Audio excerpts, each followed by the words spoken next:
prije 23 godine, upravo u svibnju, znači krajem svibnja, pozvana sam u hotel Milenij, prvi peterozvijezdani hotel u Hrvatskoj, i pokazan mi je bazensko-rekreacijski prostor sa idejom da kao outsource tvrtka evo uzmem taj prostor u zakup. I nekako na tom sastanku, kad sam vidjela kako izgleda uopće ovaj prostor, predložila sam investitoru, odnosno upravi, da bi ja tu otvorila wellness centar. I oni su me pitali šta je to wellness, malo sam se suzdržavala i sama iskreno nisam bila sasvim sigurna šta je to wellness. A kako kažu da nebo uvijek ima neki plan i kako kažu da zapravo nešto što radite jednoga dana dobije neku svoju, ajmo reći, završnicu ili neku svoju priču. Ja sam nekoliko dana prije toga u jednom poslovnom hrvatskom časopisu pročitala da je jedna Hrvatica u New Yorku otvorila wellness.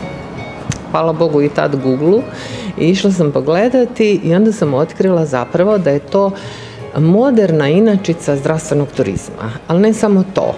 Otkrila sam da Amerika, za razliku od Europe u to doba, pa pomalo i danas, wellness počinje razvijati iz medicinskih krugova. Znači u tom vremenu, početkom 21. stoljeća, baš je nekako kulminirala taj tema stresa, odnosno ta tehnologizacija društva i proizvodnje i svega. Nekako je, Amerikanci su zapravo postavili jednom znanstvenom istraživanju pitanje zašto unatoč svim tim blagodatima koje je donijela i visoka tehnologija i razvijeno društvo i bogata nacija, ljudi sve više boluju, i to od kroničnih nezaraznih bolesti. Znači sve više je bilo dijabetesa, raka, bolesti koštano-mišićnog sustava, doslovno ljudi su bili zdravi, a bolesni. Znači to je ona situacija kad nemate dijagnozu, a samo nešto nije u redu. I to je bila tema stresa, i onda su Amerikanci, znači u tom periodu doslovno platili jedno veliko istraživanje, i tu počinje well-being, odnosno pokret za zdravi životni stil, dakle iz krugova medicine.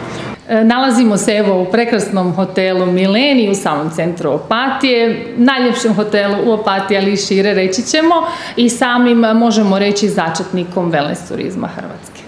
Ja sam Svjetlana Mikuličić, voditeljica wellness centra hotela Milenij. Po struci sam fizioterapeut i magistar ekonomije u turizmu, magistrirala na temu wellness turizam Hrvatske. Sve je to relativno davno počelo, taj početak djelovanja mogu u wellness turizmu općenito. Započela sam naravno u operativi kao wellness terapeut, uslijedilo je nekakvo školovanje, doškolovanje i slično. Taj neki talent, nazovimo ga, prepoznala je doktorica Popić i vrlo brzo me zaposlila kao svoju nastavnicu na učilištu Lovran, gdje sam između ostalog predavala vrlo jedan širi dijapazon predavanja, što teorijskih, što praktičnih, i naravno neki normalni slijed toga je bilo i voditelj wellnessa, konkretno hotela Milenij, moja nekakva kruna karijere, reći ćemo.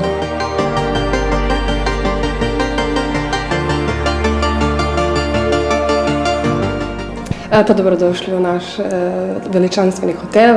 Ja sam Ana Mičanović i trenutno sam na poziciji wellness menadžera u hotelu Hilton. Mi se zapravo zovemo Euphorea Spa i Health Club. Imamo 3 veličanstvena kata. Na svakom katu je posebna priča i na to smo zapravo jako ponosni. I to je ono zapravo kako wellness treba izgledati. Jako velik, sa jako puno sadržaja. I svaki kat ima svoju priču, počevši od spa zone sa relaks sobama, velikim bazenom. Onda imamo poseban kat sa tretmanima gdje se odvijaju samo tretmani. I na kraju, kao šećer na kraju, naš veliki džim od 900 kvadrata sa tehno džim opremom, na što smo izrazito ponosni.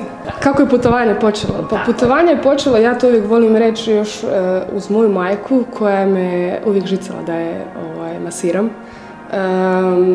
I zapravo uvijek sam htjela biti šminkerica, ali kako sam i nju morala masirati, zato što je bila konobarica, uvijek je nešto boljelo.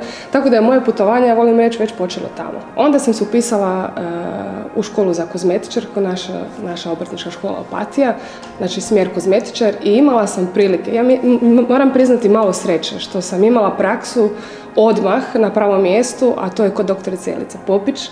I ja volim reći da sam ja njena mala sjemenka, jer sam stvarno došla na pravo mjesto u pravo vrijeme, jer je ona tada otvorila prvi wellness u Hrvatskoj. To je nešto novo bilo tada i ja sam počela od ranih početaka s njom. I do dan danas smo nas dvije zajedno. I mislim, zapravo ja uz nju rastem.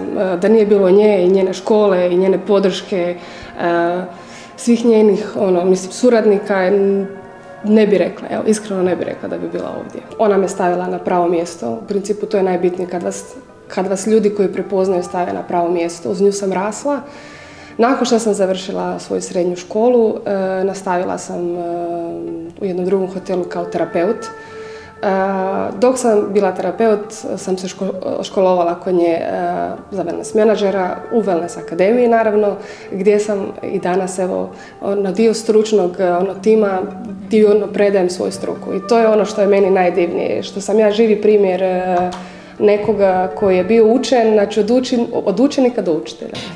Naši najjači resursi upravo su naši kadrovi. Znači, kad pričamo o kadrovima, jako je važno napomenuti kadrove škole. Nije svejedno od koga ćete učiti. Mi smo se odlučili da to bude školovanje u realnom okruženju od kadrova koji već imaju bogato iskustvo, bilo kao liječnici, fizioterapeuti, kozmetičari, jer tako ćemo najbrže i najlakše pomoći našem učeniku da brzo uđe na tržište rada.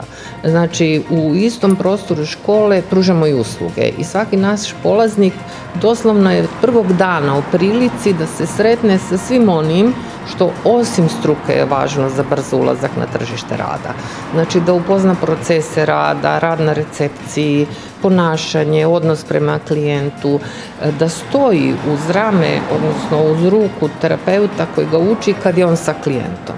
I mislim da je to nekako posebna vrijednost i poseban naglasak naše škole. Eto, pomaže nama, školi, da učeniku zaista damo vrijednost za novac, da ga brzo spremimo za tržište rada i da on u svojoj karijeri napreduje.